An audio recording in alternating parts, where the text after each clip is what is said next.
in fact, yeah, most of the chats I have are not ever recorded. Okay, yeah. And then quite a lot of them are then taken down because somebody chats and says, "Hey, man, I don't want that." Yeah, yeah. And so Okay. instead of editing it out, we just take down the video. All right. Yeah. Yeah, I was just thinking too, because it was like still in like the Sangha call, so I felt like, oh, okay. But I know it's just the two of us right now, so yeah. But maybe more folks will join, you know? Yes, in We'll see. fact, that's typically the Yeah. case. That partly because of the time zone. Yeah. Yeah, that's why I was bringing it up before, because I was like, oh, okay. Maybe a little early, but that's all right. Yeah. So, I suppose in terms of questions, it's more also like clarifying things in terms of those different steps. So um, I kind of wanted to go through perhaps even like, so step six, or sorry, step 5 and 6. That's the pity, right? So the pity is 5, right? Okay, Yeah. right. Let's first off, just before we get right down the wrong rabbit Yeah. hole on the word Okay. step, Yeah. because that's in fact one of the major mistakes that we were talking about from the beginning, in the sense that by just in time for let's say the teaching and the didactic and the way of practice gets started in a retreat, the retreat's over Mhm. if you teach it in a particular order. And that's even Bhikkhu Buddhadasa did that. But then not in the recorded sessions. The talk is, oh no, you're not supposed to practice it that way. That's the way that it's laid out in the suttas, because it's Mhm. laid out to be corresponding with the satipatthāna. And in those days, everyone was, let us say, literate about the four elements. Just like many people in high school now know that there's 92 plus elements on the periodic table. Back in the time of the Buddha, there were only four elements: solid, liquid, fire, and gas. And then from time to time, they would add space and consciousness to it, try to shove all those things into it. But the original four actually is the satipatthāna that the Buddha used, in the sense of the body, the feelings, the mind as fire, and the Mhm. mental objects as cloud floating by. And so now all of the ānāpānāsatisutta is structured that way, but it's structured also in a kind of a didactic way. And when I say didactic, I'm actually talking about a diagonal or a cut in it, in the sense that the first two of each of the four tetrads is like the beginners, and then the second two in each one of them is for the adept. Mm. So it's Yeah. actually, each one of these is a two-stage process. Okay. And so in the Vedana, Piti-sukha is developed before we see Mm. the relationship between the feelings and the mind, and then we begin to, let us say, uh, set those down. Hello, Drew. Hi. Welcome. Hi. We had just been starting the video only about 5 minutes ago, and was just getting into Mm. the ānāpānāsati and the steps. So join in. Any Sure. questions you have? Okay. Yeah, Yeah. definitely. Just gonna grab some food because I'm quite hungry right now. All Oh, right. oh yeah. So real quick though, I did want to ask, like, rather than steps, like how would you refer to them? Because like sometimes I'm thinking of like parts or when How it comes about to dance steps? mm, dance step. Yeah, I like that. Yeah. Okay. I, actually, it's interesting because I was almost thinking about Or like something. Yeah. keys on a piano. Don't take them as 16 steps. It's 16 notes on a piano. Mm-hmm. you're like playing them, right? And then you're playing them, exactly. What play do you play? Well, the order is the fact that the universe is playing music. And when we get in key and get in harmony with it, that means that now we're playing the steps of ānāpānāsati that is in harmony with reality. Mm. But we have to practice some chords and scales first. But we can enjoy doing that too. Yeah. So that we can get the fingering down. Mm-hmm. Okay, so this is an analogy with music. But in fact, we could say, yes, but in teaching music theory, you have to teach a C and a D and an E and the relationship between the C and the D and all of that kind of stuff. And yes, that's the way that it has been taught for centuries. Mm-hmm. But once someone understands the process by putting it together like a puzzle, then when your eyes go over the puzzle, it doesn't have to go in the sequence that you put the puzzle pieces together. You can see it as a whole one-piece show. Mm-hmm. Yeah, exactly. Yeah, I like that though, that analogy with the dance steps and also with the chords and the scales too, like doing that, but then it's bringing it all together, right? Now you could say that that there are two suttas, or actually a student recommended that we add the third one, and that is 117, 118, and 119 out of the Majjhima Nikaya, where the 117 is basically telling the details of what to do and how to practice the Eightfold Noble Path. And then bango, the next sutta is the ānāpānāsati Sutta of how to actually practice that.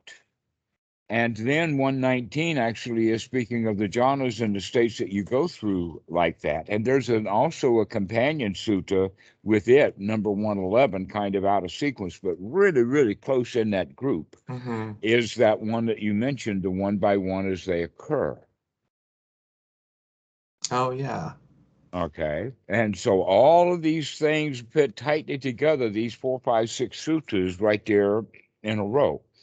And so let's go back to that first one, the 117, the Eightfold Noble Path, is where he actually introduces that as, listen carefully, monks, and I will teach you right organization of mind with its supports, requisites, and features, knowing that features are different than requisites or supports. And then he talks about the 4 requisites of that mind. And those are right sati, right view, and right effort run and circle around one another. And then the 4th one is added, and that is sammasankappa, which we're now looking at it in the sense of, we could say right intention, but there's other words that may help, and that is right expectation, right attitude, or something that is a little bit like more than pre-thought. It's not actually thought. It happens so fast. It's like a leaning. And we begin to lean now in a direction of comfort, safety, security, and success. Security and success. Security, yeah. Okay, and this security and this success is based upon actually security and safety is part of the base. Then we can feel comfortable. And after we feel safe, secure, and comfortable, then we can feel satisfied. And as we begin to feel satisfied more and more often, we begin to get the attitude that I can feel satisfied, that I don't have to feel dissatisfied most of the time because I know how to feel satisfied. And that's the change in the attitude from being a loser into being a winner. I can do this. Yeah.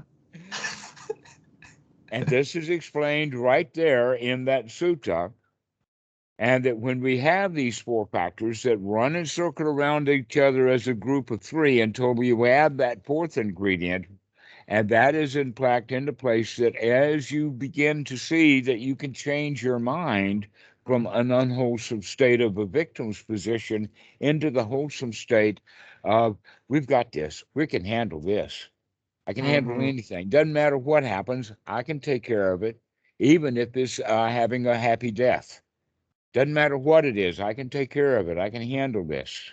The slings and arrows of outrageous fortune have no target here.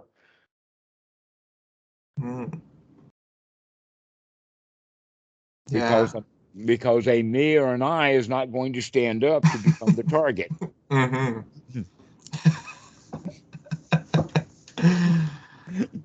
Yeah, no.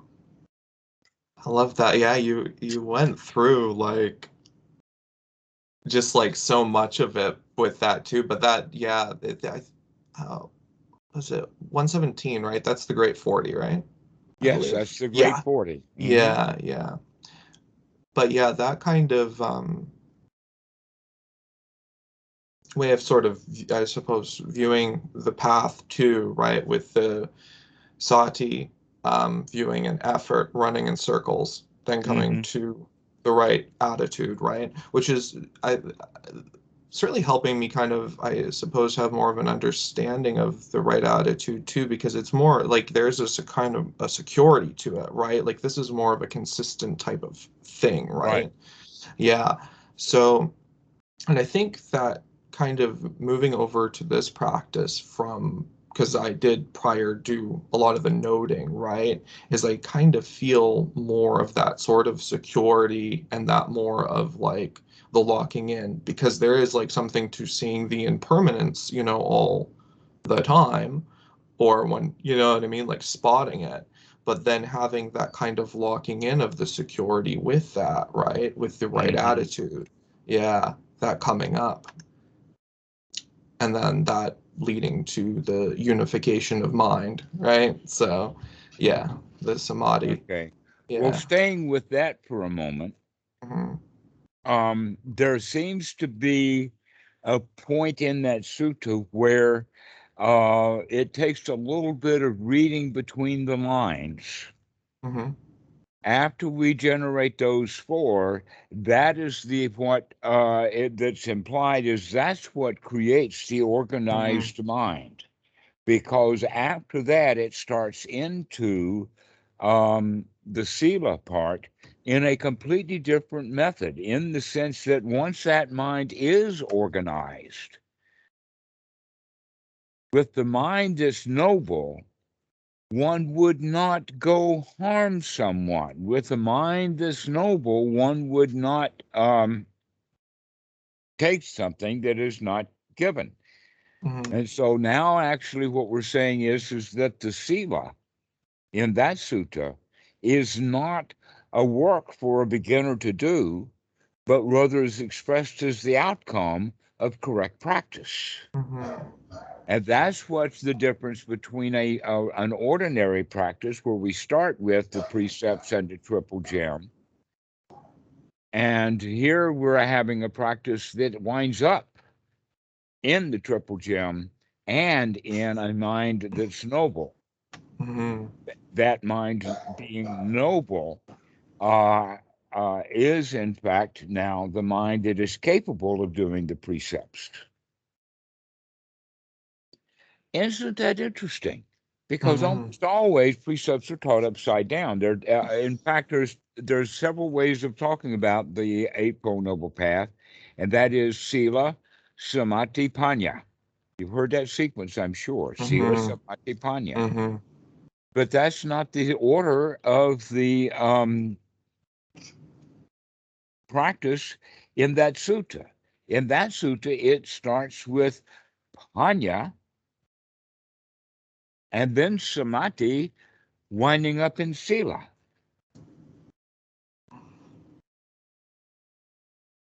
And that means that's the noble path. The ordinary path is Sila, Samadhi, Panya.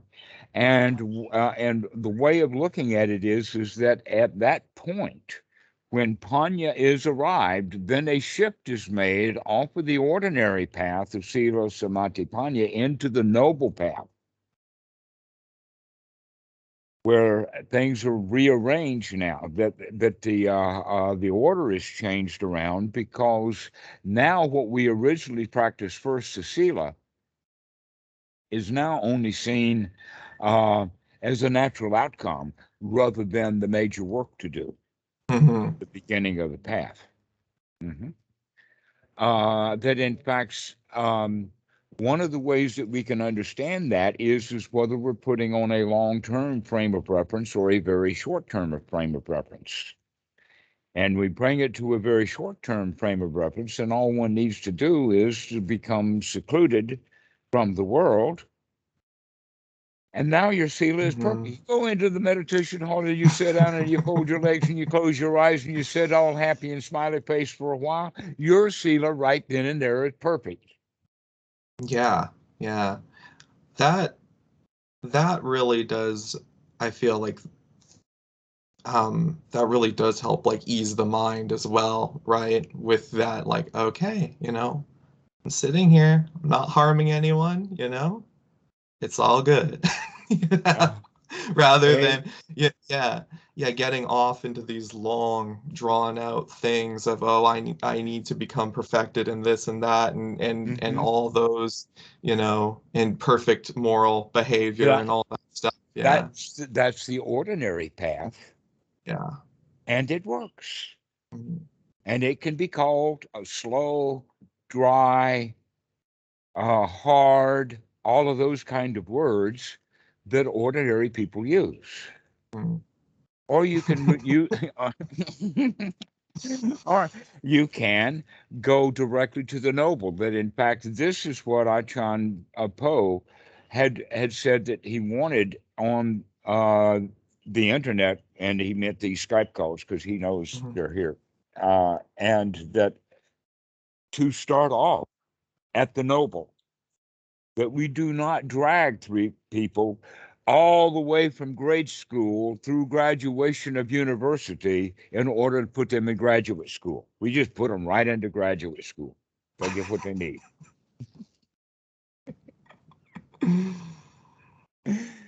The noble Dhamma. Some people say I'm not ready for it. That's okay. Because if we wait until somebody's ready, that's going to keep the whole thing very small, which has been for centuries. The nobles have been around and had the criteria of basically the point is that the right student has to ask the right question at the right time to the right teacher in order to get the door opened. If you ask it at the wrong time, it will be misunderstood. If you ask it to the wrong teacher, he doesn't even know where the door is or what this is all about.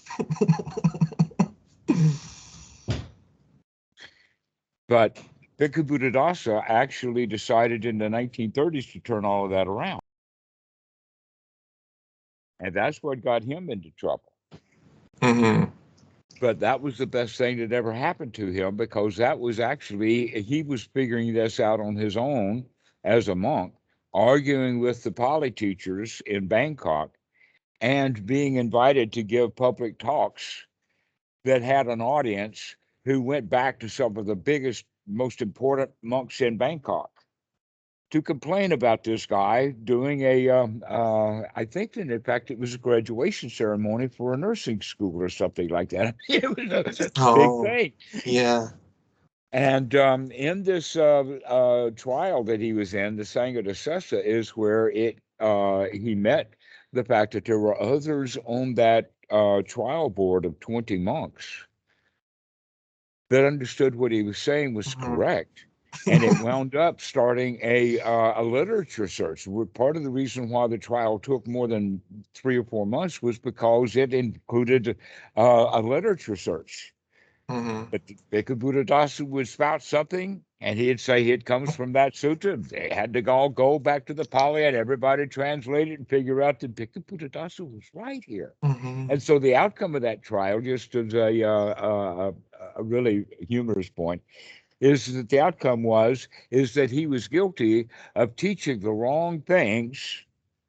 Excuse me, backwards. He was guilty of teaching the right things to the wrong people, a general audience. Mm-hmm. And that's what I'm guilty of. Happily following my lineage. I'm guilty of, yes, sir, I'm absolutely guilty of teaching the right thing to the wrong people. Because some of those wrong people will hear it Mm-hmm. and say, yeah, okay. And so Oh, far, so good. yeah. Yeah, no, it's been going great. Mhm. Okay, so now let's talk back to these three suttas of 17, 118, and 119, and that is the 118 sutta is the ānāpānāsati sutta Mm-hmm. that starts off as a really big deal in the sense that the sutta was announced in advance that the Buddha would be doing this, and then all of them gathered together at this full moon, where you had Sariputta and all of his students, and Chanda and all of his students, and Mahakassapa and all of his students. I think Mahamagala was already dead by that time or gone. But in any case, the whole point is that it was a big collection of monks. And this is where he delivered the ānāpānāsati sutta. But these guys, many of them already knew it. But he was also talking about a lot of stuff. This is, in fact, where the sutta is saying, oh, monks, there is a great collection here. Some are sotapan, some are sotagami, some are anagami, some are arahats. Oh, there are those who are practicing metta. Oh, there are those who are practicing jhana. Some are practicing and getting the fourth and the fifth and the 19th. And no, he didn't go that far, up to the fourth, in fact, that's all. But he mentions that. But then he says, talking about ānāpānāsati as if it's different from these other practices. Well, guess what? Jhana was already before the Buddha. Metta practice was already before the Buddha. But he's giving a new sutta or a new thing here that is of great fruit and benefit that follows the satipatthāna.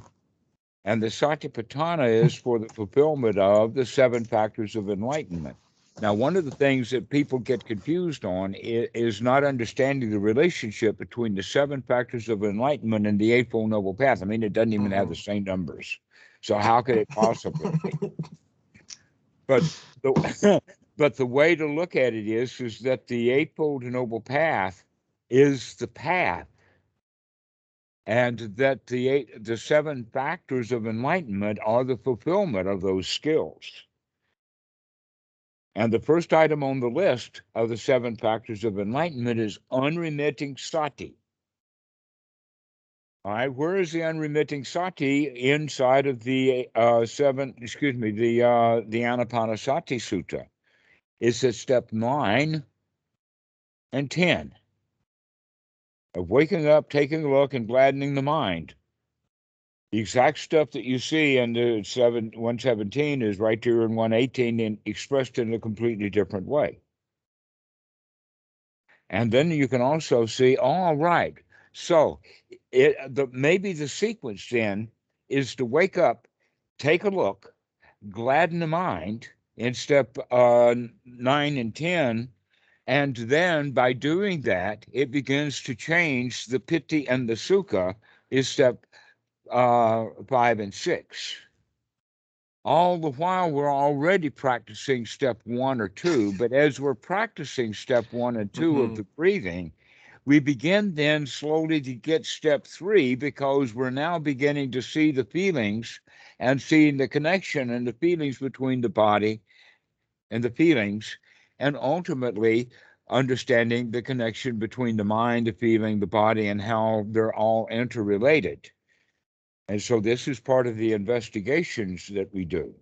And so this is kind of an interesting thing is that people will try to practice ānāpānāsati step 1, 2, 3, and then 4 by doing like Goenka has them doing the body scanning. Every Goenka retreat, as far as I know, day 3 through day 10 is scanning.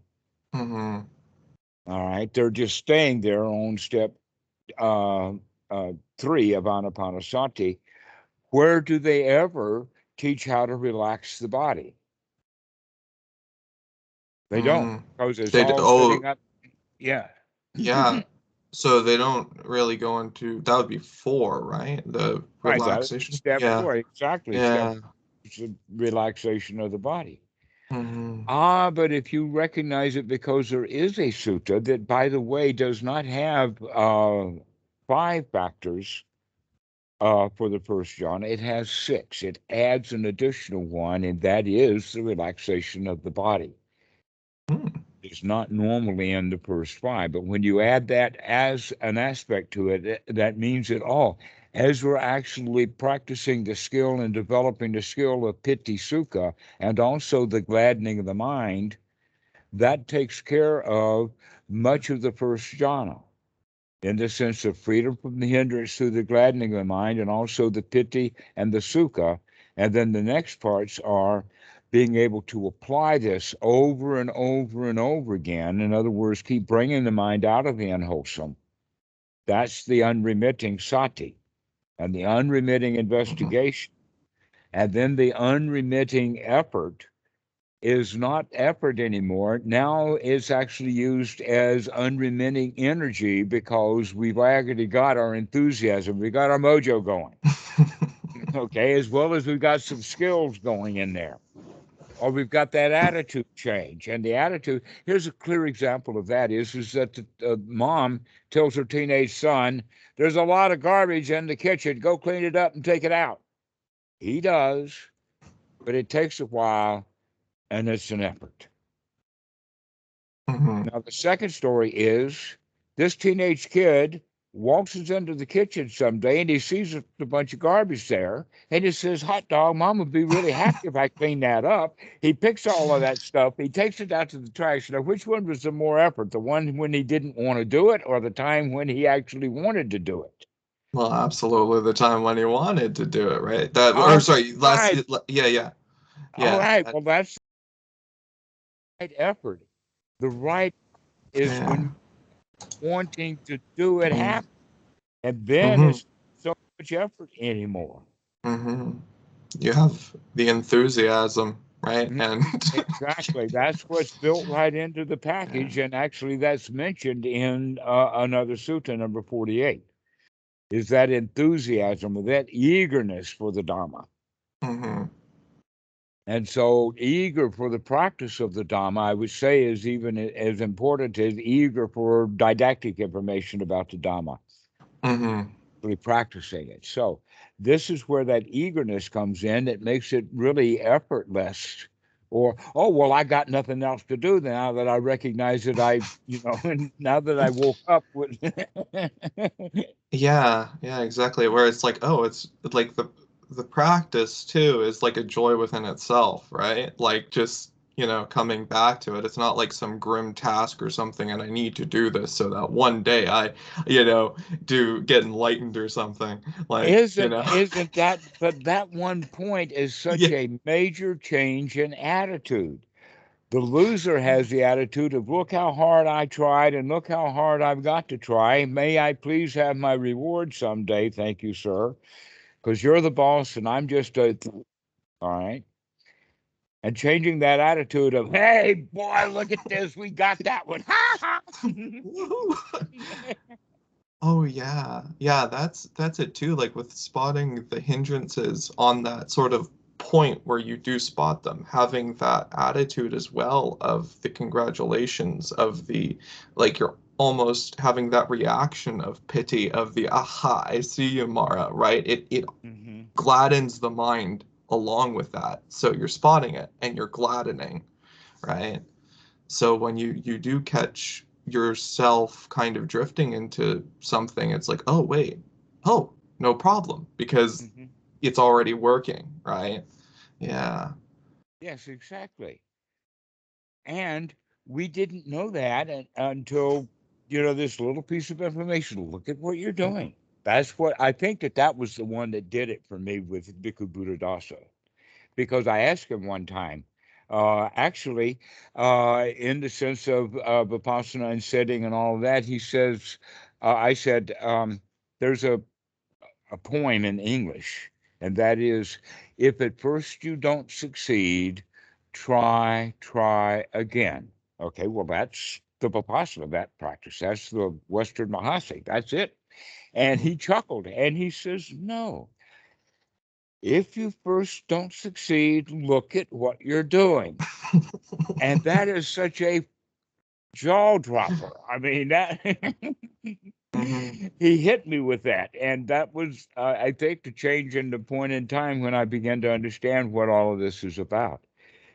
Is that we're not trying to gain something. We're looking at what's going on instead. And so the noting takes on a completely different quality now because of that whole idea of gladdening the mind. I think another reason why it's often missing is because anybody who's written a book on ānāpānāsati almost always follows the format that the sutta lays out. And the Sutta 118 actually follows the plan of Sutta number 10, the knock Satipatthāna Sutta. And the Satipatthāna Sutta would naturally be laid out in the order that it was laid out in ancient times of hard ground first, then water, and then fire, and then air. Mainly fire before air is because fire happens and then smoke rises into the air. Could be the reason why the ancients would have had it that way. Okay. Which is exactly what happens. In fact, there's a song about it. When your heart's on fire, burning with desire, smoke gets in your eyes. Platters, 1953. Okay, yeah. I was like, I feel like I've heard that one, but at the same time, I'm like, have I? It sounded familiar. Yeah.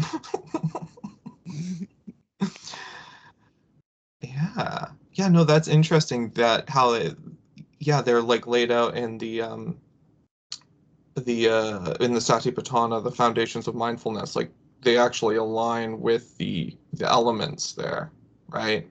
So again, like the body is like the right, the earth, right? Right. And then the feelings, was that the fire? Feeling, yes. Yeah. Feelings Vedana is the water.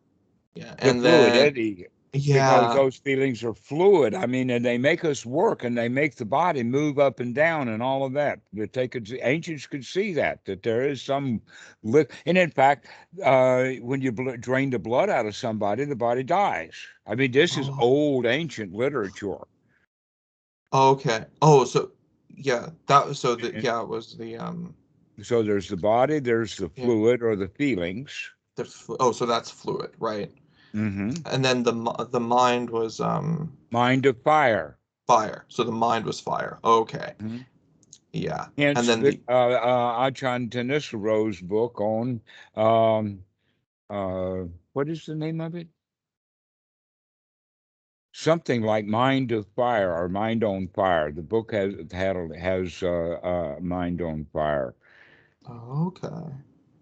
And also the Buddha goes back to the point of burning by day and smoldering by night. Smoldering refers to dreaming. Okay. So yeah, mental fire. And we still use that reference today, is that I'm all fired up. Yeah, no, that makes sense. Yeah, and then is it the Dhammas, right? The fourth foundation, that would be air then, right? Yeah, well, in this sense, yes, which means everything around us. Yeah. So yeah. And in ancient times, they had a little trouble with what was air, what was breathing, what was loss of breath. What is this stuff? Okay, that in fact, the word atmosphere. That is actually out of an ancient Greek word, atmos, and it's not the same word as atom. ATMO and atom are not the same word. The reason I'm bringing this up is because atom actually was a word invented by the Greeks as something that's not cuttable. That is not the word that the Buddha used for anatta. It's a different word. He used the word for atmosphere, that, okay? Because in the ancient times, they thought that the atmosphere was alive. And not only that, but each one of us, because of that air, we are permanently alive. Okay, that we're the soul is in the air. All right. I've been actually to the burning hats in Varanasi, right on the Ganges, where the poor stand in line with their little bits of money, and the rich one, his family negotiates for the loss of all the land, because in fact the Brahmins, it doesn't matter who you are, they want everything you've got to get it. That they don't even use enough wood. Literally, they don't use enough wood to do a full cremation. So they have to. Yeah. Hi, Doug. Oh, welcome. Morning, guys. Hey. I just saw you were on, so I thought I'd step in for a second. I'm glad to see you. We were just talking about Varanasi in India, where they have the burning hats, and that I was there and watched them do the cremations. They had 8, 9, 10, 11 guys in this one area, each no, not guys, but burning areas, and that with piles of wood kind of in the background. But they would always do things like break the legs at the kneecaps and fold the feet over, because the feet hadn't gotten burned because there was not enough fire to burn the whole body. So eventually, after it got cooked enough, they would break the legs and fold those over. But always, in every case, very much later towards the end of it, after they rearranged and broke the legs and stuff like that, a lot of pus and snot and steam would start to come out of the nose, because the brains are now boiling. Of the corpse, not the guy who is holding, I mean, it's not the Brahmin who's doing that. The corpse will be so well cooked. The brains are starting to boil, and so bubbles of snot and all kinds of stuff start coming out of the nose.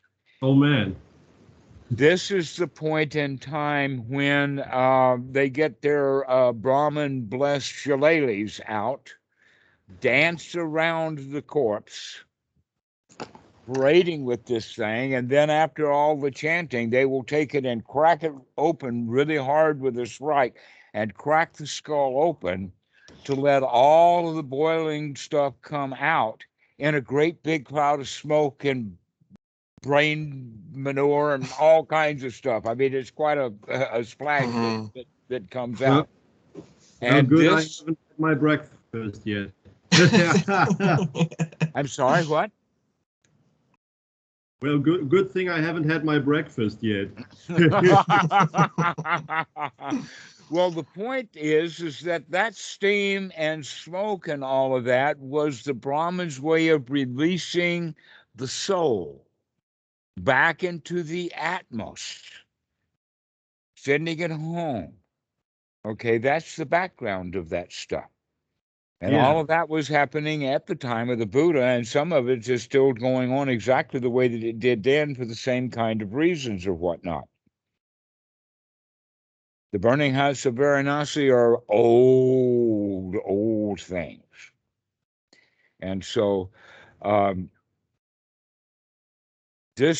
Buddha is saying there is no Atmos, which actually what he's saying is that there is no soul, that everything is temporary. There is nothing permanent about anyone that's being burned up, consumed with fire, or cremated in Varanasi.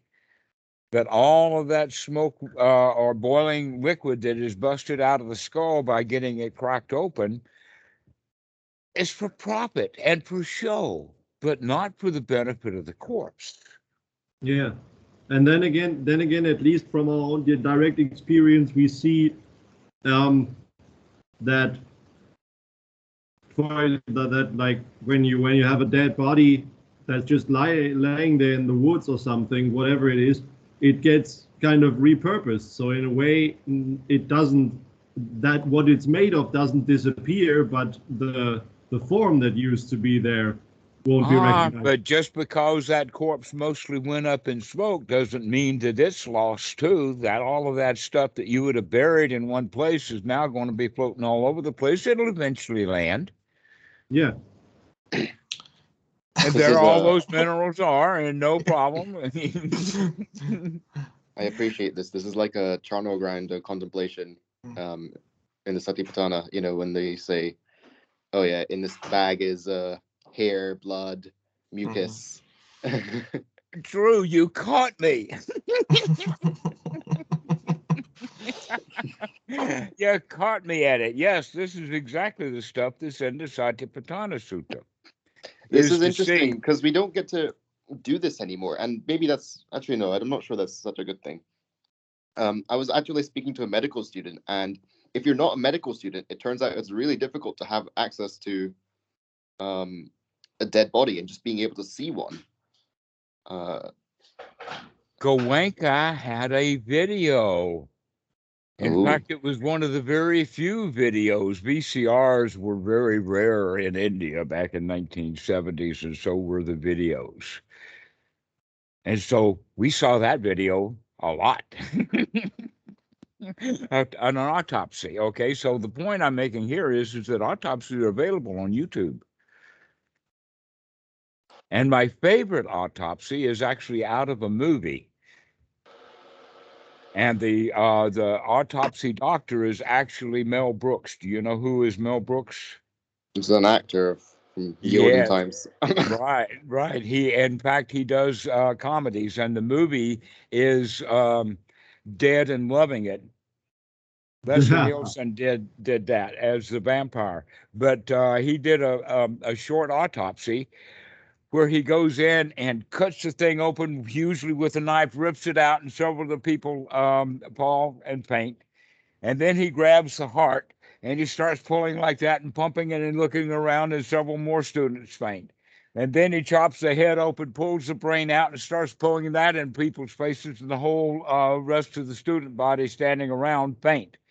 He drops that brain down and he says, "My job's done here." And I mean, yeah, show him the gore. Wait, what's the name of the movie? Dead and Loving It. Okay. It's actually that one scene, Dead and Loving It, and the autopsy scene. You can actually YouTube that. It's on YouTube. I actually sent that around to some of my students. I mean, it's one thing with like human corpses, but in general, coming upon death isn't that hard. When you take a walk in the woods, you will likely have the opportunity to find some dead bodies. I know. I have seen a dog. In fact, it was in a particular town. Never mind any of the details. This dog died in that place and stayed there, and no one picked it up. It was on the side of the road. And my friend went and took a photo every day of what was going on. Yeah. And one of the things that I saw when I was there with it is that the dogs would go and pay attention to that dog, take a smell, see what was going on, and just boogie on down the road. It didn't give a flying pip at all. But humans, even with a dead dog, would freak out. Yeah, it's an interesting psychological phenomenon. Fear of death. Yeah. Yeah. Okay. So if we're going to get over our fear, and then in fact, if we're going to develop sukha and ānāpānāsati, perhaps one of the ways of doing it is getting over our own fear of death by going and seeing what it is. That in fact, I greatly appreciate the fact that when I was a monk in the United States, mostly in North Carolina, but I've done funerals all over the place. I don't know how many I did, but it looked like we were doing one a week for years, or two a week sometimes. That's what we did on the weekends, is we went to funerals. What did you do on your weekends? And That's so, a pretty nice way of partying, Dhammarato. party? What? It's a pretty nice way of partying. Yes, right. Well, we got to see all the monks. That in fact, Mahasamsak was the coordinator, and that in the sense that there was often more than one funeral in the state on that weekend. And we had to get the monks of which monks are going to go to where. And since we were already living with Mahasamsak, he already had us assigned to go to some funeral or another. And I've been to Vietnamese and Laos and Cambodian, Thai, all kinds of places going for funerals. And one of the things that I added to it was, instead of, because I saw that Achan Mahasamsak, he would do the chanting because that's what all of the old people were wanting the monks to do. But the younger ones often needed attention and solace. And I remember generally the point is that if this is an old man who's dying who has a son or a grandson, if he's really, really old, he's got a papa, but there's a grandson then that's at that age, that while we're doing the funeral chant and I'm holding his hand to push the button to fire this cremation machine off. That's that point in time. That's the point of absolute no return. Hello, Marcus. Good to see you. Hey, everybody. Hi, Dhammarato. Yeah, we're having a funeral. For who? For ourselves?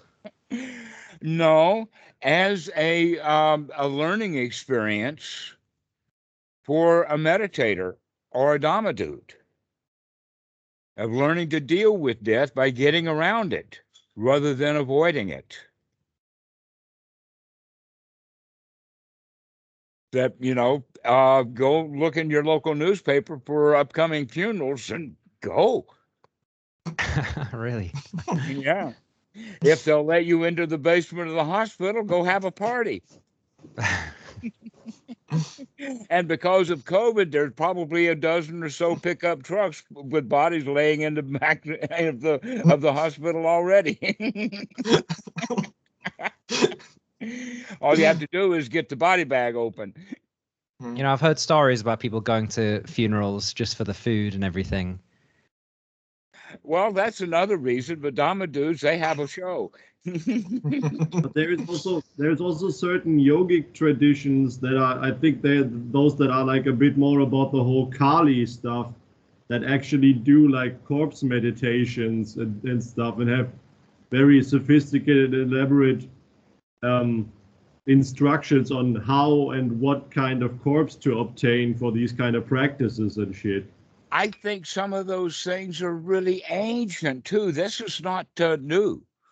Yeah. But they were doing that kind of stuff in the time of the Buddha. That's probably why he incorporated the charnel ground meditations into his practice with the monks. That a lot of what the Buddha did already existed. He just put a bunch of stuff together.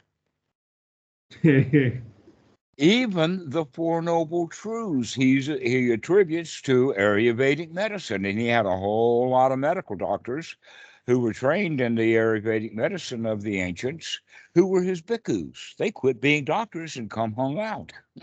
So it's very familiar. The whole predicate of Ayurvedic medicine is based upon what's the illness, what's the cause, what's it like when the illness is finished, and what medications do we prescribe to get him into the state that he wants to be in. Wait, hang on. Which? That's the Four Noble Truths. Yeah, no, definitely. I've heard this said before.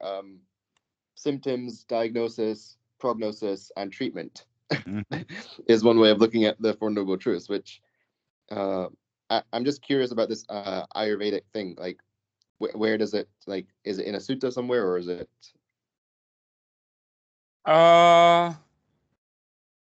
I read it in a book someplace in India, and that's all that I can tell you. Fair enough. But yeah, I like that way of phrasing it. It's a good way of what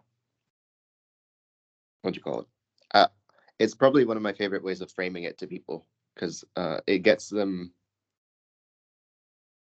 in the problem-solving mindset almost. Yeah, that's the whole point of it. Or a better still way of, instead of being in a problem solving mindset, is to get them into there is no problem mindset. That we have been habitually stuck in a problem-solving mindset. And we go around problems all the time. In fact, that one of the jokes is that what happens to a problem solver when he runs out of problems to solve, and his whole identity is he's the problem solver? The answer is he's just got a new problem. The problem is I don't have any problems, and so I got to go find a problem. When I find it, now I've got a problem that I can... How many of us are like that? We get into the habit of being problem solvers, and even when we don't have a problem, we go looking for one. Guilty as charged. Uh-huh. And so go ahead. I have a question. Mm-hmm.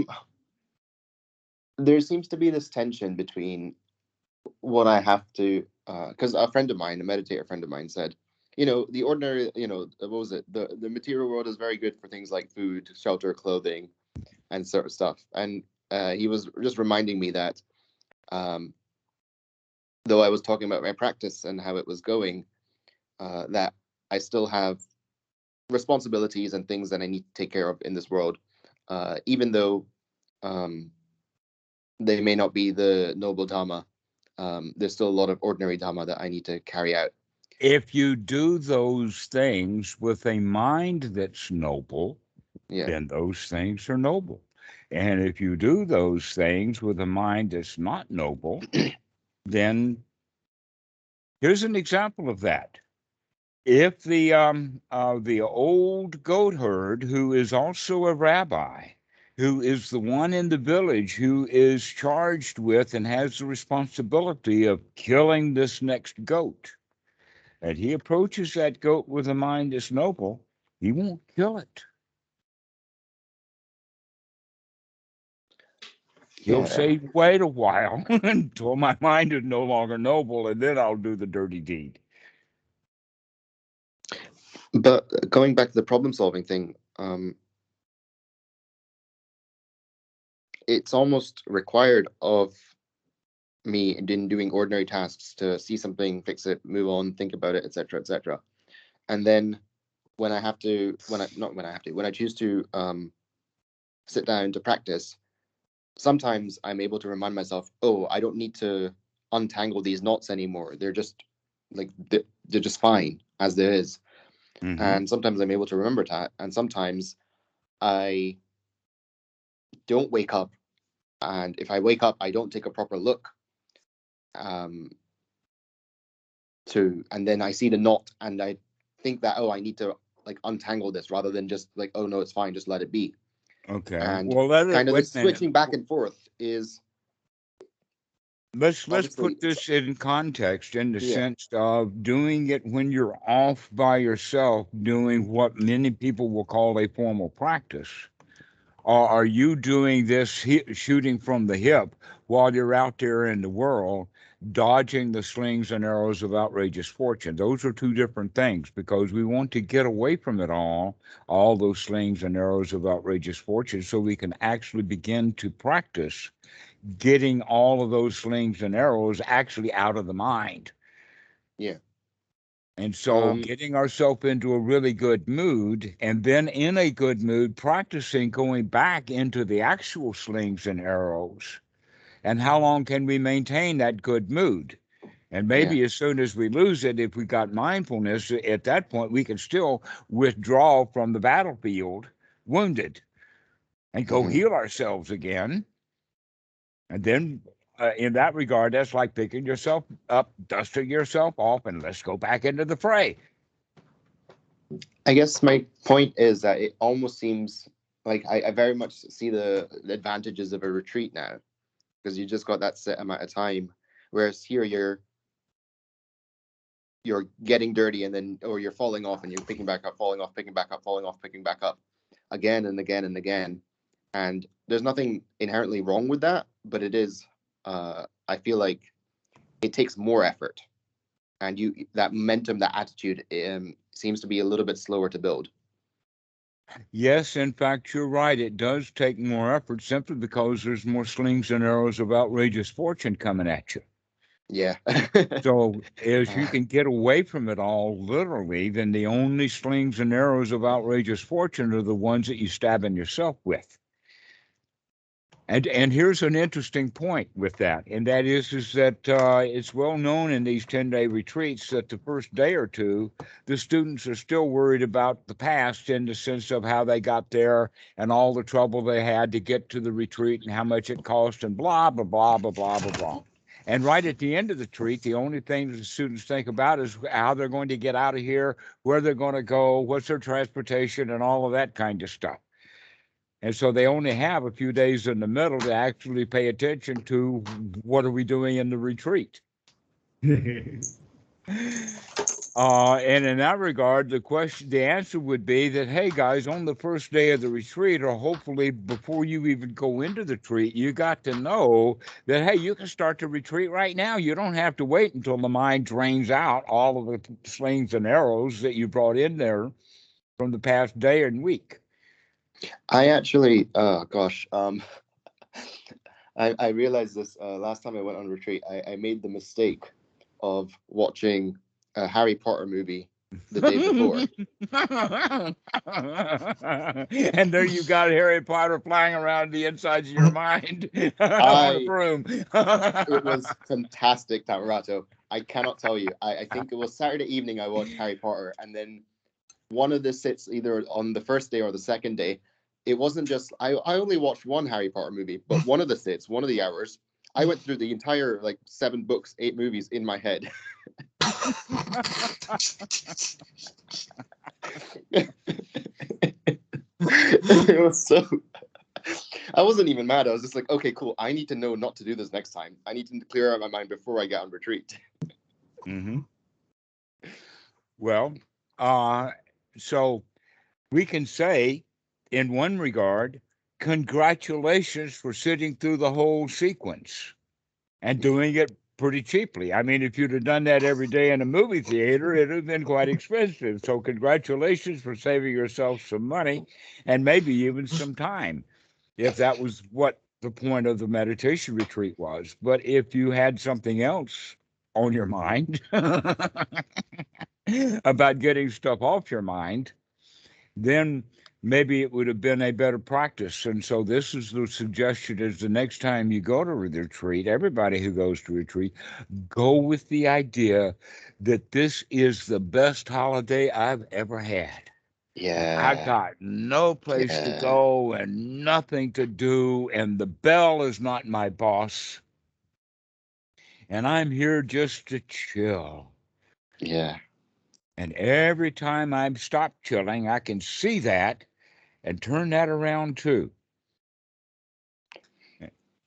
And so we're just practicing being chilled for 10 days. And wow, it is just so amazing. Go ahead, Dag.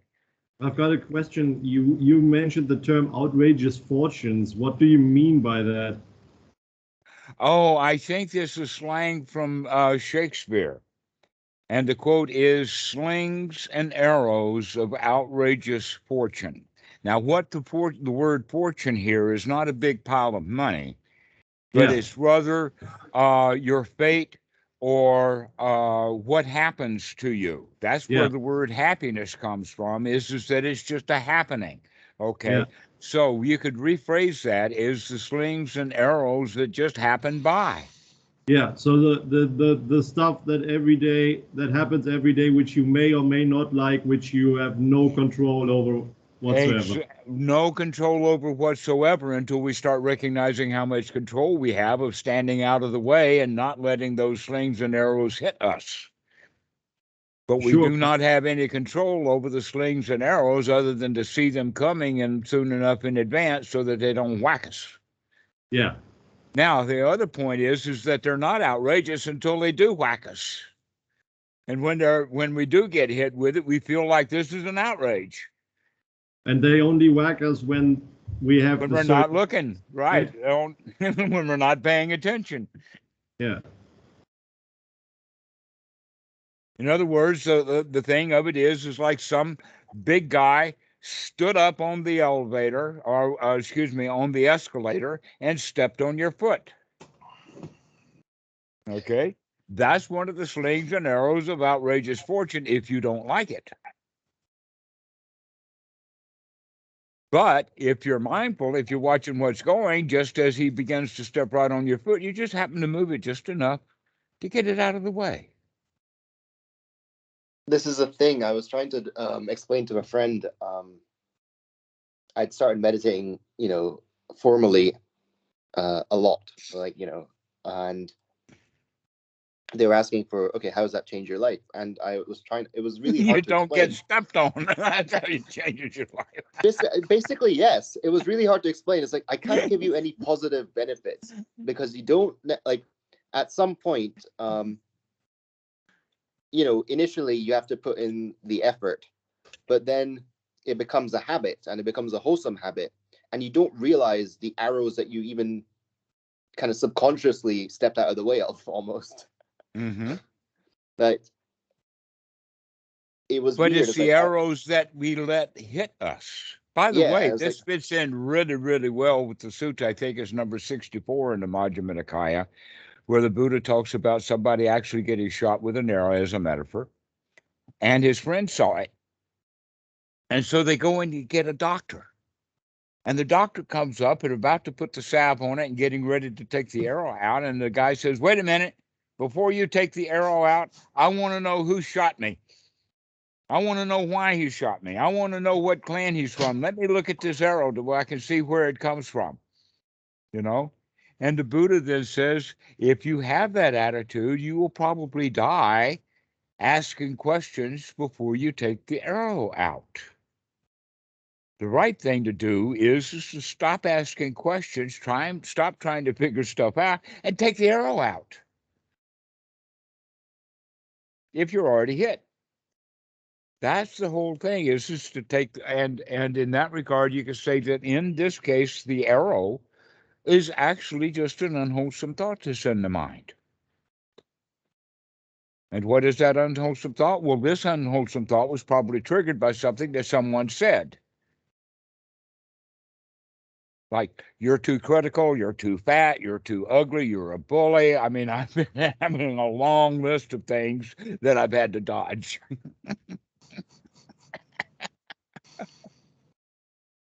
Guys, I gotta go get some breakfast in. It was nice talking to you. Have a good one. All right, Dag, that's great. Bye, Dag. Bye. So we can actually get back into that connection between ānāpānāsatisutta and the Great 40, in the sense of the ānāpānāsatisuttas, Seven Factors of Enlightenment show the sequence of events, and also so does the Eightfold Noble Path, the way that it's taught in the Great 40, and that is mindfulness and investigation and the right effort to change it. Doing that over and over again builds up the right attitude, or the right expectation, or something that seems in our language would be pre-verbal or pre-thought. It's a niggle or an indication that, in fact, that attitude or that niggle or that indication is what gives rise to the dialogue of the thought. And that dialogue of the thought then is what makes us feel bad.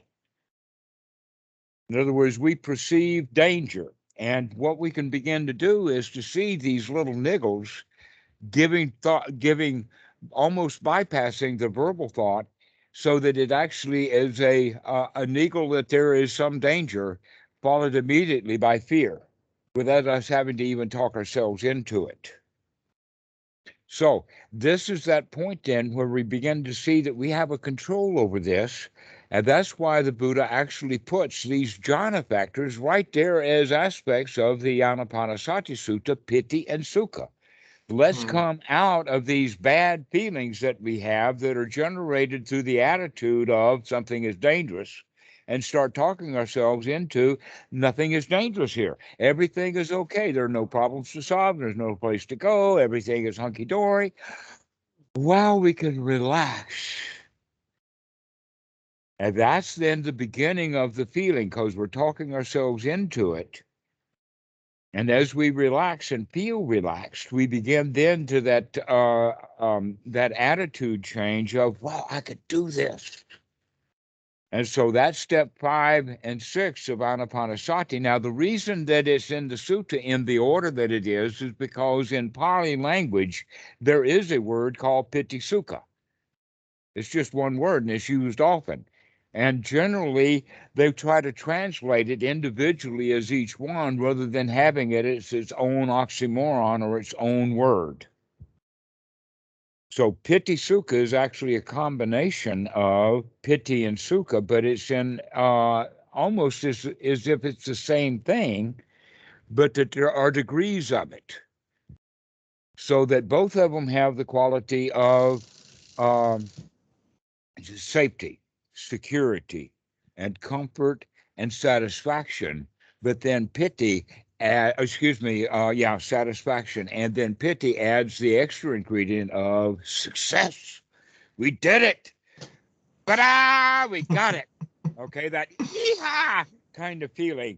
That is, in fact, what they're trying to describe in the sutras about what is piti. They're giving that physical reaction of energy coming up the back, the feeling of strength and power that actually exudes in physical form in many cases, but then it relaxes even to more just a mental feeling of strong well-being. We've got it made. We can do this. It's confidence.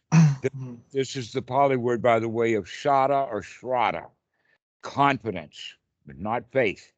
It's translated out of the Pali and English into the word faith, and it misses the point. This is not faith. This is direct experience over and over and over, gaining confidence. Yeah, when you see it like over really and over again. This is why it's such a bad translation. Yeah, there is so much that has to do with the translation. Like samadhi doesn't mean concentration. It means gathering the factors together. But it's wrongly understood. Concentration, right. So if you're going to have the samadhi of first jhana, that means that you have to have all the factors together. And what are the factors is a gladdened mind, or a mind that's free from hindrances, piti, sukha, applying the mind to these wholesome things and sustaining it on there. And then the sixth ingredient is, and do all of this relaxed. And there we go, all through the ānāpānāsatisutta. You see, we're touching, by talking about first jhana, we're actually touching all the keynotes on the piano of ānāpānāsati. And I think that's just so brilliant. That ānāpānāsati is using the Eightfold Noble Path to get the mind into first jhana. And then what do? Well, now we're going to do the noting or the investigation, but now we only have wholesome things to note and to investigate. Like, how is my sukha? How is my piti? How is my investigation? How is my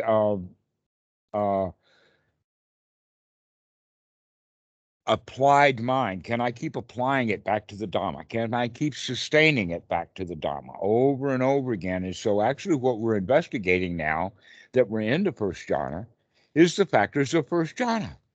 Ta-da! Isn't that crazy? Except that when we're into first jhana and we take the attention off of the applied and sustained thought and give no thought to the thought at all, but really start paying attention to how good we feel, that's the second jhana. Is really paying attention to how good we can feel when we've talked ourselves into it. And then that relaxes into the third jhana. So the hallmark of the investigation of first jhana is to investigate first the first jhana, then to really re-investigate piti, and then investigate sukha. And when we're investigating sukha, that's the third jhana. And then when we start to investigate the relationships with all of this, that's the fourth jhana. That's when we're really relaxed and the mind's really super sharp and can see what's going on. But these are ordinary states. These are not magical states, guys. This is just hallmarks, or the directions that I'm giving is for ordinary states of mind. The question is, how long can you sustain them? Well, the answer to that is we practice sustaining it with the first jhana.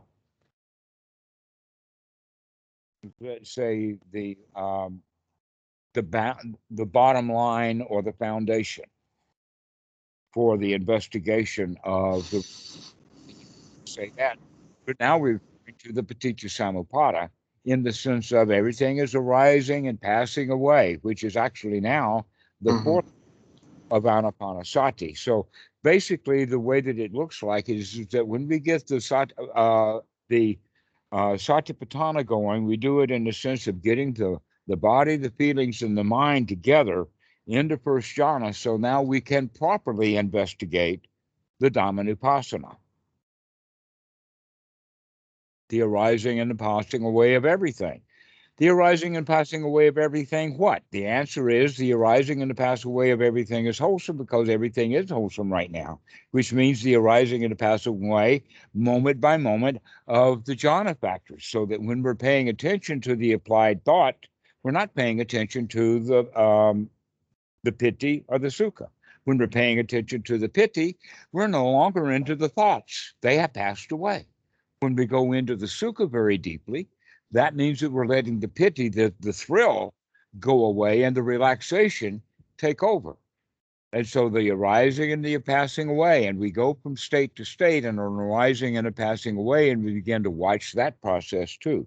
Everything is temporary, depending upon what I'm paying attention to. If I keep changing my attention, my whole world changes as the attention changes. And to now we're in a state to where everything that I have to look at is all wholesome. Whoop-de-doo.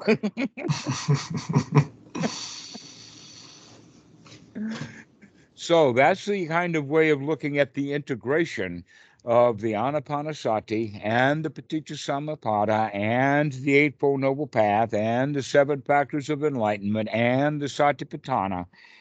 And all of those subside things like the five aggregates, they all fit into a nice little package.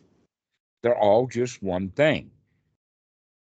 But when young students start studying all of this, it looks like a massive amount of literature to follow through on, rather than by just simply practicing correctly. There's only really a few things that we need to practice. If we practice correctly, we could just see how all of that stuff fits together instead of trying to figure it out before we start to practice.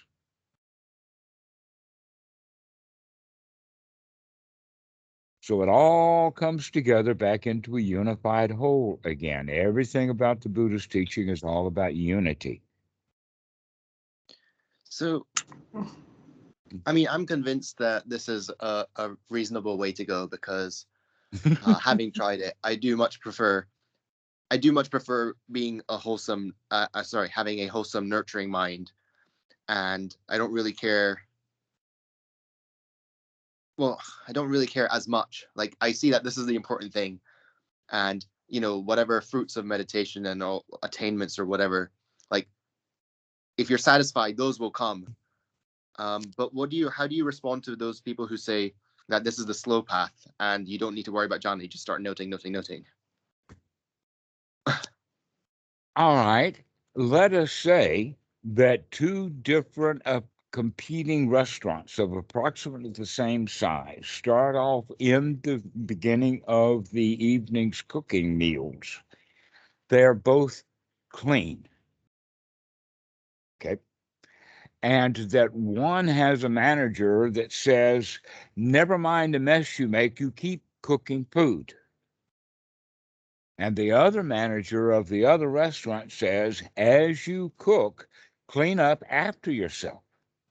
Now, in the beginning of the evening, the team who is just letting things go and be sloppy, they're actually being able to cook more food. But over time, as the mess piles up, they're going to have to slow down just because they want to stop getting the garbage that they had from the last meal mixed in with the food that they're trying to pretend cook now. And the counter is messy. Nobody's wiped off anything. The knives are dirty, and it affects the food. So, which do you think is the better way to go? Is for people to, when they're working in a kitchen, to clean up their mess as they go, or to let the mess pile up?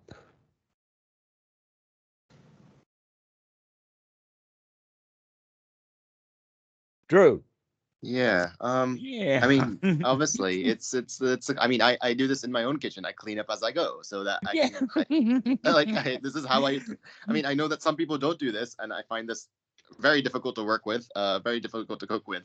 But yeah, I clean up as I go the best I can. You know, sometimes there's a big mess, and that's fine. But if I can, I clean up before I'm even just a little bit, just putting the dishes in the sink, making sure that there's enough space for the next bit. Oh, actually, what I'm kind of telling a joke, because that first kind of restaurant, nobody has that kind of restaurant. Everybody, when they're slicing tomatoes, if there's a little piece of the tomato, like the top of it or whatever, then the bin is right there. They're going to pick that piece up and throwing it in the bin, and they're finished with it. They're cleaning up as they go. But in our daily lives, we leave that job to sleep alone. That it's sleep's and dreams' job to do the cleanup of the mess. And often we don't wake up with a clean kitchen of a mind. Yeah, I think that happened to me this morning. You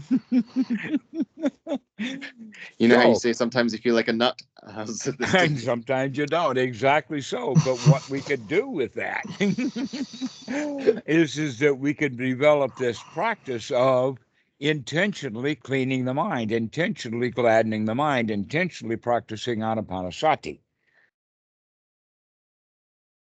And intentionally do a scrub job from time to time. Right in the middle of dinner, we can just say, wait a minute. Yeah. Okay, I'm good to go now. Yeah, I think I'm gonna try.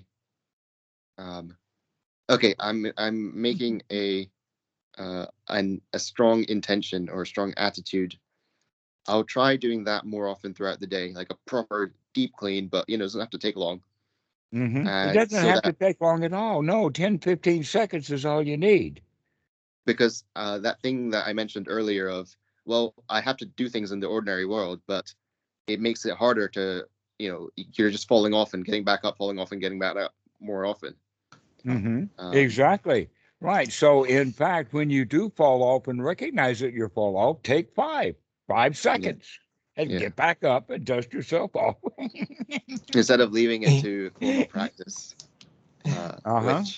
which, I mean, I can manage it, but it's a lot harder. Well, that's where sati comes in, is we have to remember to take 5. When the boss just hit us with an arrow, instead of, arguing with him about why he shot us, we could take 5 and clean it out and figure out that it wasn't an arrow he shot us with at all. That was our belief system, that he was shooting slings and arrows of outrageous fortune, when in fact he may have just been walking by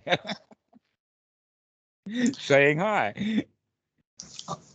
I wanted to add, I think, to Dhammarato is the sort of mentality of like, when you remember to, has helped me a lot, because there's that thing like, oh, I need to do this all the time, or you know what I mean? It becomes like another rule. And it's rules. Like you're gonna. I've seen people carry rule list around. Oh, you're supposed to do this and you're supposed to do that.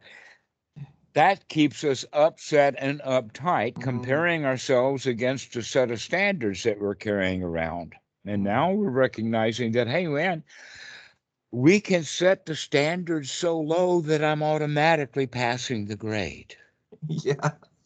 So it's just like, oh, when you remember, it's like, oh, how wonderful it is that I remembered the breath, not, oh no, I forgot, why wasn't I mindful 5 minutes ago, right? And it's like there's a great sutta about that. I can't remember which one it is. I always forget the numbers. However, it's the one where the Buddha's asking a group of monks. It's like which one is and how they should. They're asking the monks how they should remember the breath or remember how to breathe well. One says, "Oh, if you remember to breathe once every day or something like that, good with mindfulness, then it isn't a day wasted or something like that." And then the next monk says, "Oh, if I remember to take a good breath and remember the breath every minute, that's good." And it keeps on going on like that until the last monk says, "Oh, if I can remember this very breath right now." That and that's good, because if you do remember the breath, it's always going to be now. This one, this breath. This one. You can't and then you can remember feel in the good about morning it, to breathe and you all don't have day. to You beat can yourself only- up about it, because there it is. Yeah. I think when talking to know about that sutta, but I do also not remember the number on it. It's in the Samyutta someplace, but I don't remember. I think that's a good one. I like that one. Unpacked a little bit, because that punchline was a bit too quick for me. I'll try to find it for you, Drew. Oh, it is basically, it's moving from a time frame oriented more and more often until it gets down to the last monk, number 4 or 5 or something on the list, where he says this breath. And that's the one the Buddha is talking about, not one a day. But if you remember it just once a day, at least you're remembering it that one time. That's a now. You remembered it. That's what we're doing here. Okay. So this is actually then the point here is the development of sati. When do you do it? When you remember to do it. That's the point of that sutta. That we don't plan on it in advance. We just do it when we remember to do it.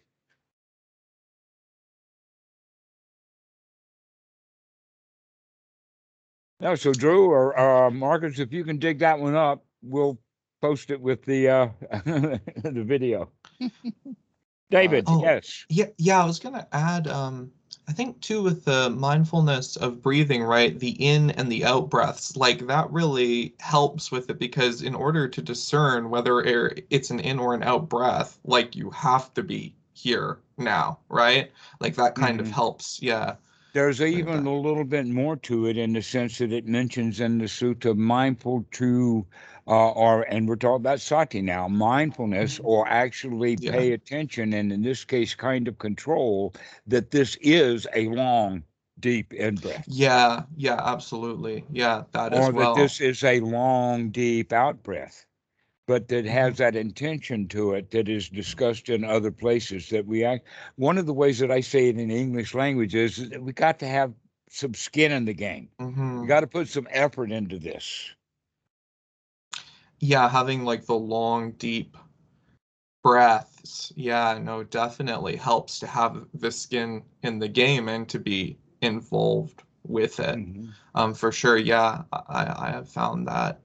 And it helps us pay attention also to the point that part of the outcome of this is to get the body really relaxed, really comfortable, as opposed to what we see in Western meditation of sitting long hours, that you're supposed to endure sensations and pain and get a tough attitude because you can handle the pain, rather than getting a tough attitude because you know how to avoid pain, rather than tough it out.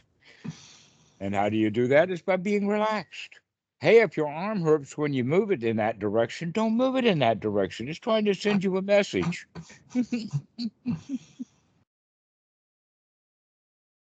I'm thinking most specifically the arm that had a cast in it. And every time that you try to do, I mean, teenagers are like this. It takes really a hard time for the bones to heal, because the kids won't leave the hands free. If a right-handed kid at the age of 14 breaks his right arm, he will not do what the doctors tell him unless the doctors strap his arm down so he cannot use that hand. Because while he's using the hand, he's moving all of that stuff in the arm, keeping it from being able to heal. and he keeps complaining about how much his arm hurts, and if he'd leave it alone, it would be okay. Rest. Okay. And we need also to do that for everything, that everything needs exercising and rest. And exercising and rest. But oftentimes within our society, it's exercise, exercise, exercise. The more you do, the more you get over and over and over again without taking that reward of resting. We don't even know how to rest. There's not that rest, that release. Yeah. And that rest that we're talking about, that relief, that calmness that the Buddha is talking about, the words that he uses become magical, like the word nibbana. The word nibbana only means to chill, baby, cool off, settle down, relax. But somehow or another, it's got magical qualities, that it's a city, or it's after death, or it's all kinds of, a heaven, a place to go, rather than merely just chilling. So this is what we need to do, is that, yes, we're not saying don't have any intense efforts or whatever. We're saying, every time that you get hit by any of that intensity, the sling or the arrow of the outrageous fortune, this is the moment of time to relax and take that arrow out. What arrow? The arrow of the mind of, I didn't like what happened just now. Let's get that healing process. So you come back to, yeah, I can handle that too. Yeah, I see what the boss is pointing at, and I don't have to feel bad. Yeah, I really screwed that one up. Let's fix it. Yeah. There isn't like that thing where it kicks in so much with the, I mean, that's the survival thing as well, right? Of that, like, I need to protect myself. And so if they criticize me for this and that and all the other thing. But you're exactly right with your language. Listen to what you said. You have to protect yourself. Ta-da! Yes. Yeah. Because the organism, the human body, is going to be fine sitting there. There is no lynch mob coming for you. There are no alligators there. So the body will survive. The question is, will the self survive this disaster? Guess what? Yeah, it will, but it'll feel really wounded.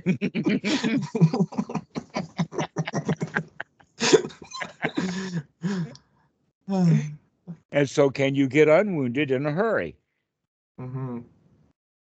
If you get wounded, can you get unwounded in a hurry? That's where we need ānāpānāsati right there in front of the boss. Take a deep breath. This too shall pass. Never mind, I can handle this. Yeah, boss, I see what you're talking about. We can fix that. And sometimes, I guess, I was just thinking that, like, I guess maybe it's worth mentioning. I don't know. I feel like sometimes you forget, or sometimes you know, but you're struggling, and it's okay to ask for help at that point. Like, presumably that's why we have the Sangha. It's like, dude, I'm having a tough day. It's like, it's okay, my Dhamma dude, we've got this. We've got this, exactly so. That's in fact, do you know the lines in that song about don't worry, be happy? There's a line in there that says, you're not happy, give me a call, I make you happy. That's the Sangha, that's it. Wait, what was this? Say that line again? There's a line in the song, it's both Bobby McFerrin and Bob Marley of Rastafarian fame have this song, don't worry, be happy. Don't worry. Well, there's a line in that song that it says, if you're not happy, give me a call, I make you happy. Yeah, that's it. And that's the Sangha. Being willing to make people happy. Well, you got to have some happy before you could give it away. You can't give a Merry Christmas if you don't have Merry. So get married.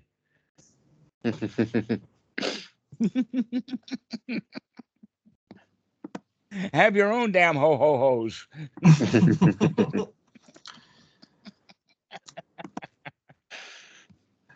I think that comes back too with like the noble Dhamma, right? Where you are gladdening the mind, taking care of that, and then the sila comes, right? So yes, yeah. exactly. Because if you can settle down and take a deep breath and say everything is okay, it's unlikely for you then to stand up and clobber your boss. Mm-hmm. Yeah, I've found the practice to be a huge benefit for like just, carrying on like when I'm at my job and all that, and just, I can still just enjoy, right? Like Yeah, I can. take a Right. deep That's breath. what I'm here for. I can enjoy this. I don't have to make it work. I can have fun. Yeah. Like yesterday I got called in for extra, shift. I had to cover for someone or, but I wanted to cover for someone because I'm like, hey, you know what? It kind of helps out, And so I just went, I went in and I'm just like, hey, I can remember to take a deep breath and come back home and it's all good, right? Yeah. That is a really, really excellent way of looking at, and we'll finish up with this, and that is there are various groups of the letter P that's used, and the one group that I'm thinking of is practice, performance, and play. Hmm. That any good musician has to go through that sequence. So we have to practice first, and generally we practice. We don't even want mommy to hear us play the piano, especially if it's violin, because much of the practice in the early days is actually being able to finger it so that you get the right note that you're trying to hit. And later, it's time to do a public performance, and we've got all butterflies in the stomach and anything like that. And so we're intently making sure that we're practicing correctly in front of an audience. We're really on it. We're going to make sure. But if we played that same tune 100 times, 300 times, 500 times, it's no longer a matter of knowing it by heart. No, that was like the fourth or fifth time that we played it. No, learning it by heart means that it really is in there. And now when we perform that piece of music, it's actually quite playful, that we really enjoy playing it. It gets a little bounce to it, okay, that is not there in the performance. So as your practice, Drew, increases, your ability to be in that performance mood of dealing with the boss or whoever like that is still just a performance play. There'll become a day when you get so skilled at doing that that you can even play with an angry boss. Here's the thing. I just maybe one last question.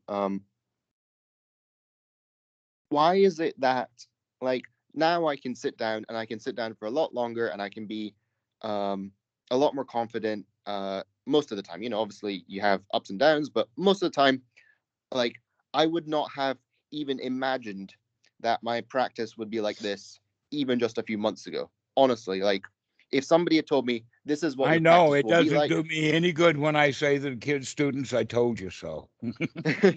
this is like I just genuinely I would have thought, like if somebody had told me this, I think I would have thought they were crazy. Like how do you fit this in your life? How does this work? Like all that sort of stuff. Mm-hmm. Yet, as soon as I have, one of those, sometimes you feel like a nut sits, I forget how far I've come. And just a few months ago, the thought of even having I feel like a nut sit for that long would have been like, whoa, how'd you do that? Uh-huh. Well, that's the sati. We remember more often and we remember quicker when that stuff comes up. When those feelings of, oh, this is a nut to crack. Yeah. If we can remember that time, at that point we can say, oh, wait a minute, I can crack this nut. There's nothing to it. And so sometimes we think things are hard, they're a nut. And sometimes we say that things are easy. It's more like pudding. Everybody thinks they've got an avocado when all they have is a cream donut.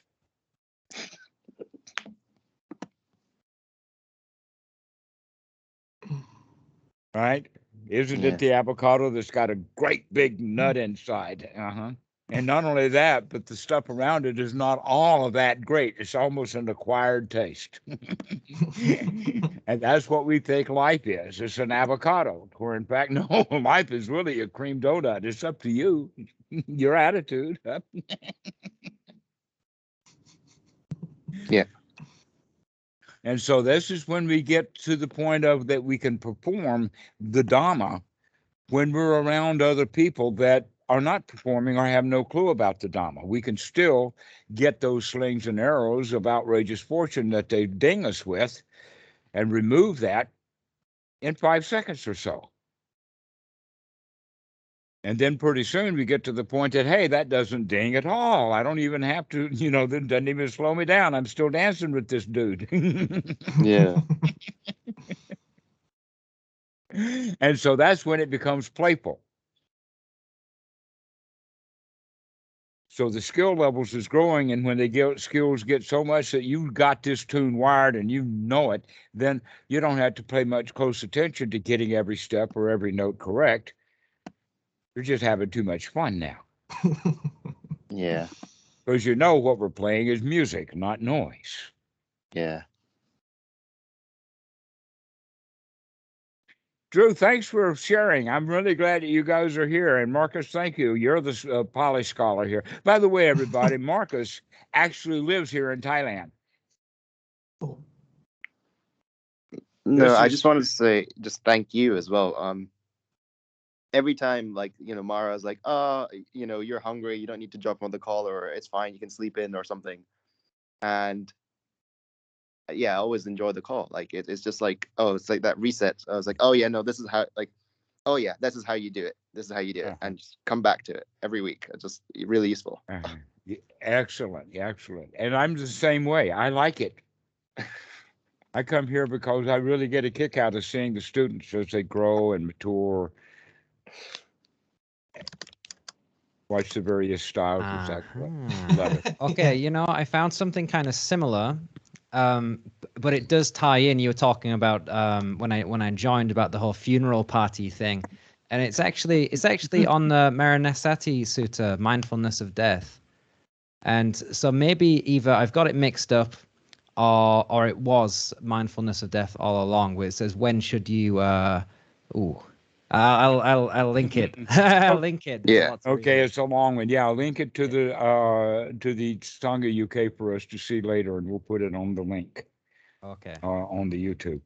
So anyway, guys, thank you very much. This has been really great.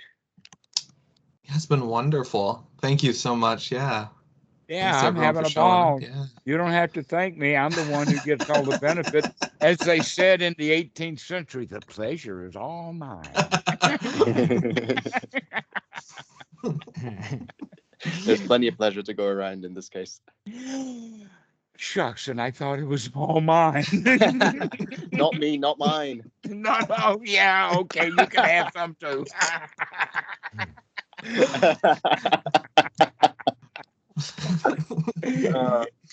It's lovely to share with you guys. Thank you so much.